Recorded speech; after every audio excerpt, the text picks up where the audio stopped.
left and right, so we hit people across the room. And I know I saw one question from, I think, in the white shirt over there first, and then we'll keep going around. I have a question about the grandfathering. If your child is in a full inclusion and they're on a pathway, but then their cluster is not going to be the same as where their pathway schools are, can they continue through the pathway? Because I know they were saying that it would stop, after their elementary. So this is and I'm going to try to restate the question so people can hear it and make sure I got it right. So this is a question: if the student is in an inclusive classroom now, and there's a pathway going forward, but that doesn't align to the clusters, then would they be able to continue? Now, is it that school right now is outside of the cluster where you live? Is that the question? The closed cluster is just outside. It's actually not very far from my house. Okay. But it's just outside. So there are two. So the question is: so if your child's in a school, that school is outside of your cluster, does your child get to stay there? Is that effectively the question? So onto the pathway specifically. And on the pathway throughout. So it's like assuming that grandfathering is there, so yeah. It will stay at the school. Yeah. But will it also be effective for keeping the pathway in line? When they switch to middle school. When they switch to middle school. So, great question. I will also, I'm going to look to others to help answer as well. I will confess, I actually have been on maternity leave, so I just got back 4 days ago. I may not have all the answers. Welcome back. But thank you. My understanding is, one important thing is that if you are within the walk zone of a school, that still applies, 1 mile of a school, even if you're across a boundary. So this is important to keep in mind. That would still apply. That may or may not be your case specifically, but that is something to first important. Two is that grandfathering would continue, so your child would be able to stay in the school that you're in. And then the intention is for pathways to continue, so that the pathways that we've put out for, we've actually laid out pathways for students from any elementary school onto a middle school. It's not a K-8 feeder pattern right now, if it's not a K right now. That those pathways that we've laid out, we would envision that we would be aligning programs so that would follow for students with disabilities as well, not just a general ed pathway. Now, that may not, I got it off, so, okay, didn't explain that very well. We've laid out pathways. There's a middle school overlay of where if you come into an elementary school, you would know which middle school you're going to. Pathways has many meanings. I apologize if that's, I may be using the wrong terms. But if you come in a middle elementary school, you're going to know which middle school, so you know where you went in 8th grade. Is that fair? Well, I think this is a very important concern, and I would say we don't have complete answers yet. So I'm glad we have it registered so we figure out how we're going to address it. The relationship between K-5 and middle school is a feeder pattern relationship, and it will be very important that if we're offering certain kinds of programming in the elementary schools, the K-5s, that we offer the appropriate programming in the middle school that they feed to. We're not there yet, obviously. But the specific answer to the question, the way you phrased it, I think we're going to have to come back with an answer to that, is how long does grandfathering, how far down that road does grandfathering apply? And I don't know the answer to that yet. So that was over here. Let's go to the front, and then we'll go there and there. A question, why isn't this process covering high schools? And when we look at this in terms of K through 8, and since our children are also being placed in all these schools and they're not going to the regular assignment, will also be placed in high schools, are we going to continue this work within high school so it just won't stop and we know that our kids will have a place to go in high school? Sure. So the question to repeat is, why is this not dealing with high schools? And is the work going to continue so that we do know where students will go on at the high school level? Maybe Carlton perhaps could answer to the overall, why were we not, why is this focusing on K-8? And then John might be able to talk to what does the continuum look like? Right. So thank you, Ann. So yes, to answer your question, the task put before the External Advisory Committee really did only address through grade 8, because those are the majority of the students who are assigned through our current assignment system. Students who are not assigned through that assignment system would have to have their needs met elsewise, And we have had conversation about trying to continue to make sure that we had opportunities for students as they do approach high school. But that is where I'm going to put the John, because we are still working on that as well. Yeah, when it became clear that high schools are not included in the new, the framework of the new assignment plan, Because they're already citywide too, by the way. because they are already citywide, and they will, by and large, remain citywide. Here, so what this puts in front of us is a development, a demand for certain kinds of development. So we have been, our Assistant Director for High Schools, Paula Donnelly, and I, and a group of other people, have for the last year been engaged in a process of reviewing where all of our inclusive opportunities in high schools are, so that we're developing more inclusive settings, high school settings, and making sure that they are distributed geographically across the city. Secondly, ensuring that our highly specialized strands at the high school level are limited to the absolute smallest required program size. So we only have highly specialized strands for the students who absolutely need substantially separate placements, and they should be fewer and fewer over time. But that those strands, to the greatest extent possible, would be geographically organized, so you could possibly even get a highly specialized strand at the high school level that's actually located in your cluster or in two contiguous clusters. All of this requires new program development, especially in the area of inclusion, and it will require to some extent the shifting of locations of some highly specialized strands. However, if anything gets shifted, grandfathering will probably be in effect, and so if you've started a program in one school, you're going to be able to finish that program in that same school. There are two opposing demands here.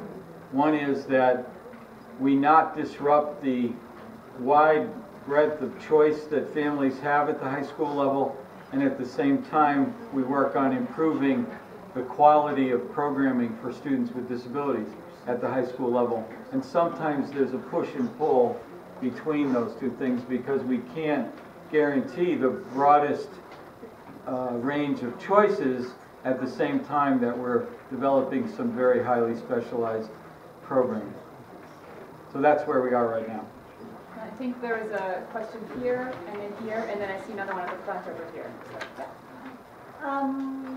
I speak Chinese 算啦，so how much translate？我嘅問題咧就係佢成日講話會增設啲學位，會俾我哋嗰啲特別教育嗰啲學生，但係佢可唔可以考慮到我哋嘅語言，即係佢所謂嘅雙語同埋我哋啲特別學生係可以考慮埋我哋中文嘅，因為而家咧好多我哋中文嗰啲特別嘅學生係得唔到話又有特別教育嘅，又有中文嘅輔助嘅咁嘅教育。So I'm really happy that we're trying to be more inclusive and expand some partial inclusion program in regular settings, so that their students who have special needs would be able to have more opportunities or have equity in different settings. But my question is for some of our students, not only do we have SPED needs, but we also have ELL needs on top of SPED. And I wonder how those partial inclusion, as well as the programs that we're going to be proliferating, which will be adding more SPED placements in the regular school, will also be inclusive and also include programming for ELL or language inclusion.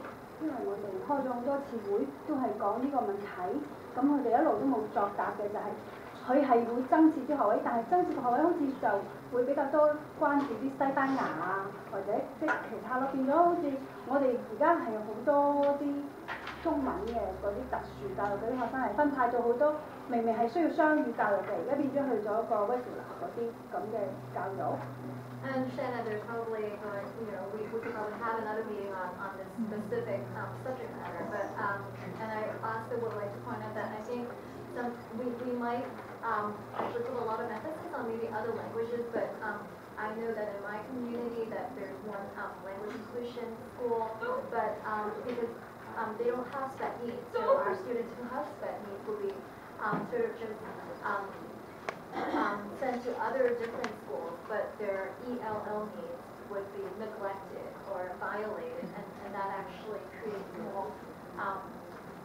more burden or handicap on their SPED. So, and just to restate, to make sure everyone can hear, I think there are a number of extremely important points in here, but at the heart, one of the questions is about, for students who have disabilities and or English language learners, how are we making sure that we are supporting both sets of those needs, particularly for communities where you may have a specific disability, and you may have a particular language, an English language learner, so for example, a Chinese language community. Where are the programs to meet the needs, both unique needs for the students? So I think we'll note that as the question. John, if you'd like to speak a little to that. Yeah, I'll be brief. I'll be brief on this because it's a very large issue. We have a very active work group right now that involves leaders from my department and leaders from the Office of English Language Learners, and we work together all the time, sometimes weekly, to map out where services need to be located and what kinds of services they need to be, both from the point of view of the disability and the point of view of the language needs of the students. So over the coming months, there is now, over the coming months, it will become clear for projections for next year where the language-specific, highly specialized strands need to be located, and where, if it's appropriate, language-specific inclusive settings will be located. And we do have some very strong language-based communities around schools in Boston, and we need to honor those, preserve them, and do program development within those schools. We're trying to figure that all out right now. So next questions, I think I was going to go here, then here, and here I see in the back, and then over there, and then up here. So here. Great. I have some real concerns, and have had them for quite some time, and continue to have them around the quality, of the seats for our students. As a parent whose child is in the 11th grade and who has successfully made it through EPS as a special needs student and is going to college, I have sent him on buses all around the city and will happily continue to do so if I can get quality for him. And I am very concerned when I look at this. I want to say I think that the strength of this is that the vision is good, and the vision is a real, the importance of a vision where we have more inclusion schools, where there is more better education for our children is really important. But the same way in the regular education programs, the quality of the school really vary throughout Boston. The same is true of all of these seats, and the same is true of all of the inclusion programs and the non-inclusion programs. We all know, I'm sure, where the really good inclusion schools are in Boston, and we want to make sure that all those inclusion seats are quality seats. And how are you guys going to do that? Well, so, and I just want to restate as well, I'm going to not do justice to it, but the question is there's a varying level of quality across programs, across schools. And the challenge is, how do you get in my neighborhood? So how do you ensure that, how are we going to ensure that every child has access to a quality program, whether a student with disability in whatever neighborhood or not disability? So it's access to that quality, and how do we ensure it's actually going to happen? For all of our For all of our students. Because that is as I've gone through the system for a long time, I know that, some kids get a better quality education when there's that kids than other kids. My kid has, but I see lots of kids who have not. Okay, so access to, so this is the question, I think. Yeah. It's the question. It is. So we don't have pithy answer to everything other than that there are a lot, I would say there have been a lot of work that the district has done and that parents and communities and schools have done to get us there. but we are not there yet. I think we acknowledge we're not there where everything is, every school and every neighborhood and every has the level of quality that we want and that it's equitable access for everyone. Now what we're trying to do is get us there and also figure out how to look at the way we assign use this choice process as a way to ensure that we are still having access to the quality programs while constantly trying to improve them all as well. That's a very high level answer though, but you've asked the question. I just want the concern on that. You want us to, okay. And I want you to know that I will send my kid all over Boston to get the education. Okay. And I'm sure every parent in this school will do that as well. So let me make one announcement, which is there is a meeting tomorrow night for English language learners about the there's a meeting tomorrow like this, but that is specifically focusing on the English language learner overlay. It's tomorrow at 6 o'clock at the O'Brien School. And if you are interested in attending that, please, it's open as well. So to specific yellow questions. Now the next was here, and then there, and then there, then there. Got to remember. Okay. My question is that we have some inclusion schools that they know how to work with our kids. Some kids need more accommodations than other kids, but they still need accommodations. So my kids are in a special school because they have hearing problems, but they are ready to mainstream. But when I've been trying to get the school close to my home or another school in my zone, we never have priorities to that. So we are competing with the kids, with the regular kids who wants to go to that school.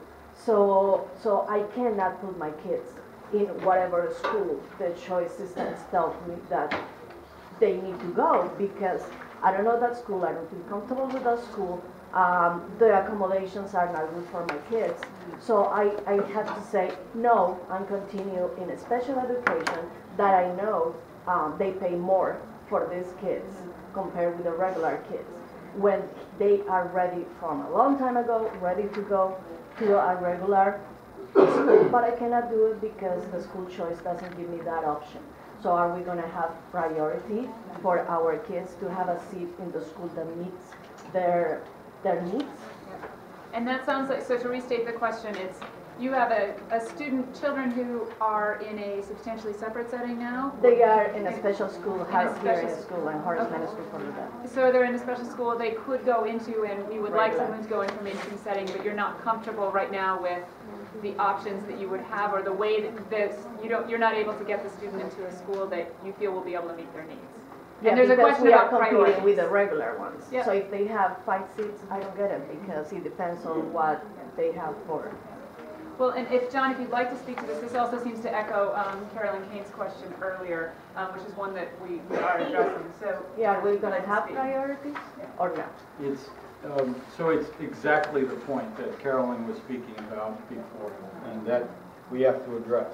And so I would welcome the opportunity to get to know you and your children, so that we can ensure that if the appropriate placement for your youngsters is full inclusion or partial inclusion, and yet they have a need for aids and accommodations to give them access to the curriculum and success in the curriculum, we are obligated to make that happen.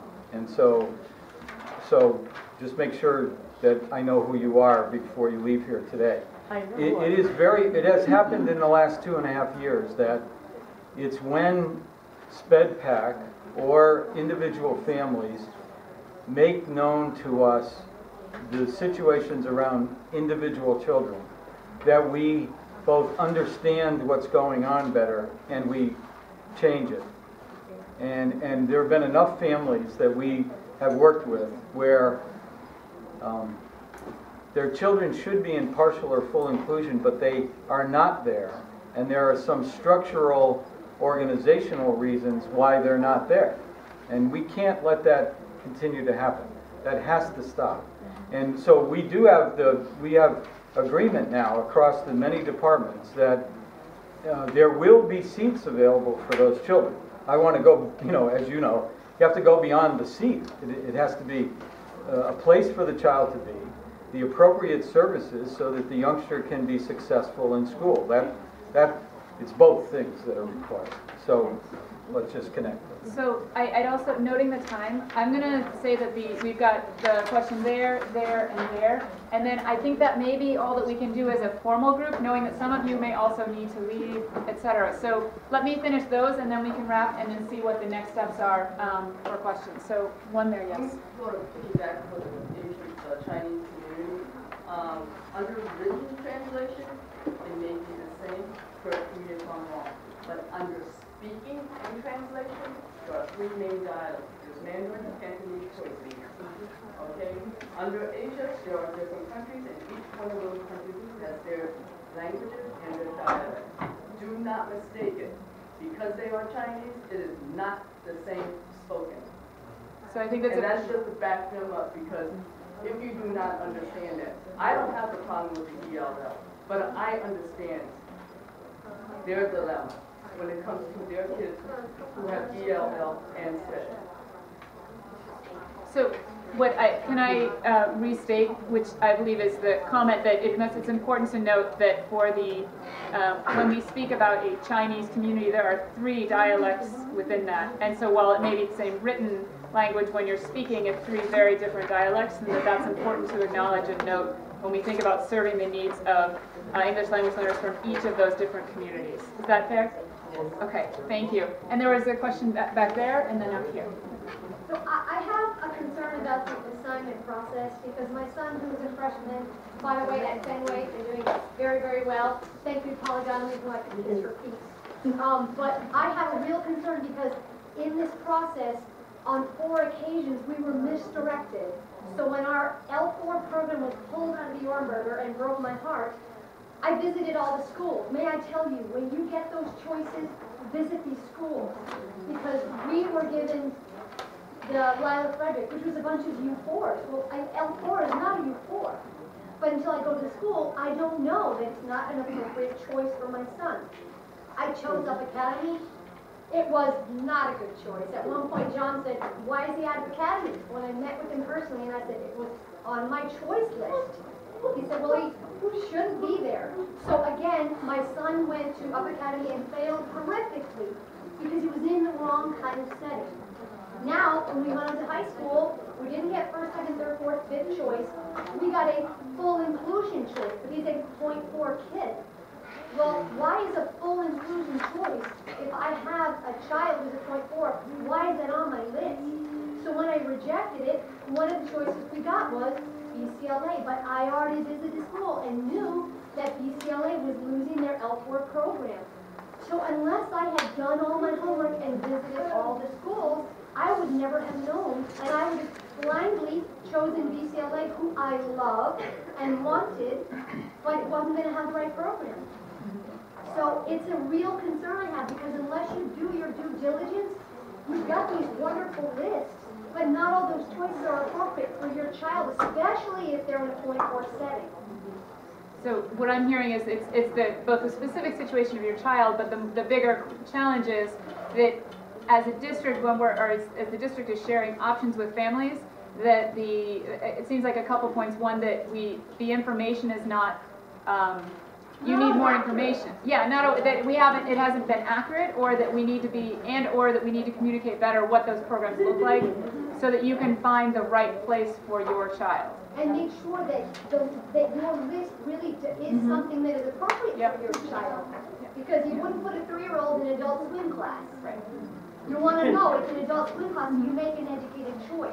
So when you go and visit it, you realize, oh, this isn't a good, it was on my list, but it really isn't. So for those people who don't have the ability to make those visits, I think that this department, when they give us these choices, they really are appropriate choices. Okay. So I'm not being critical. I think that, we could have ended up at BCLA, and then what would you have done with me when I said, oh my God, why are we here when they don't have the program we need? Right.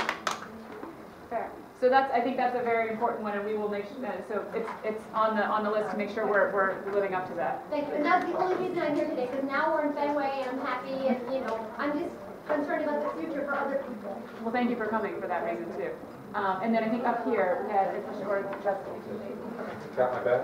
got it, we'll get you back. Okay, I guess one point and one question. Okay. The point is that inclusion has to be specific and it has to mean something that can be defined and measured, and it can't be just something that a school calls itself. The school has to be able to show in specific terms why it deserves to be called an inclusive school. We found in our discussion that we had some pretty strong and shared opinions about which schools in our neighborhood here in Dorchester are succeeding at being inclusive schools, even though we don't have a specific definition. We think there are certain schools that are succeeding very well at being inclusive, and other schools that are failing miserably. But they're both called inclusion schools. And for purposes of both parents being able to make an informed choice about if they're looking for a school that's an inclusion school, and also for purposes of challenging a school, either its teachers or its administrative staff, when they are failing at it, we need a set of criteria, definitions, models in place to give a working basis for what counts as inclusion. So I know you have a question as well, but just to restate for all, it sounds like the comment is, we must have a definition, standard for inclusion, so that we know when schools are up to that standard and can challenge them to get to that standard if they're not there yet. That was one important point, which we'll get to that. And I know you had a question as well, and then John, if you want to talk to potentially the book. And you probably won't be able to get to this today, but how did the maps get drawn? Okay, so how did the maps get drawn is the other question. So, what are John? So all those issues are issues that are high on my list of concerns. The technical aspects of how the map got drawn, I do want to make it possible for us to talk about that. I would say that the special education cluster map, to the extent that that's critical, and I think it is for program development, it's not cast in stone yet. So we're still working because we have these large, different populations of kids with disabilities that all have to be taken into consideration. In closing, I just want to say, on the issue of quality of schools, quality of inclusive schools, that's as important to me as the number of inclusive schools. And but I've wanted, in my first 2 years here, I've wanted to be respectful of all of the efforts that have gone in across the district in so many places. To do this without a whole lot of support from our offices. And now we're trying to provide more support, more leadership. And so I'm in conversation with many of those principals right now.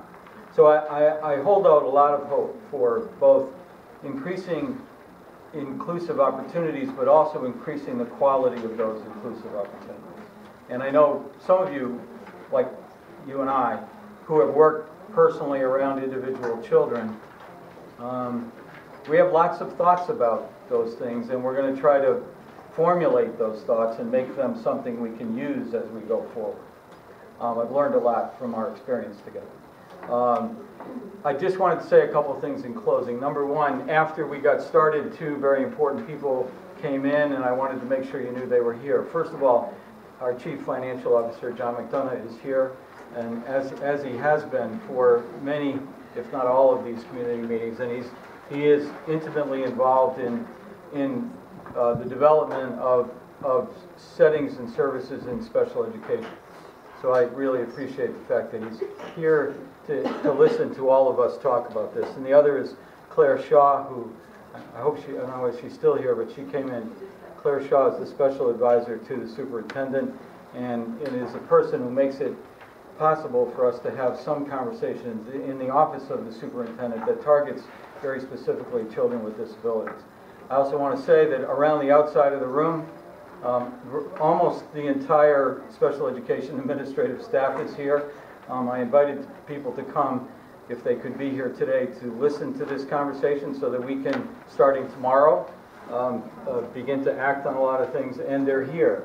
I won't introduce everybody to you, but know that the people you may be working closely with are probably in the room right now. That's it. So I know there are many more questions and comments, given time and the fact that many people have other commitments.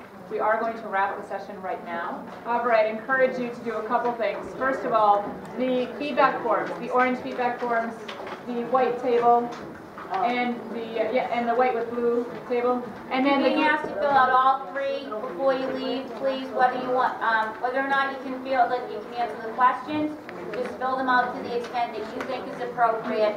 We also want to show that the amount of people that came to the meeting and participated, so your feedback is important, okay?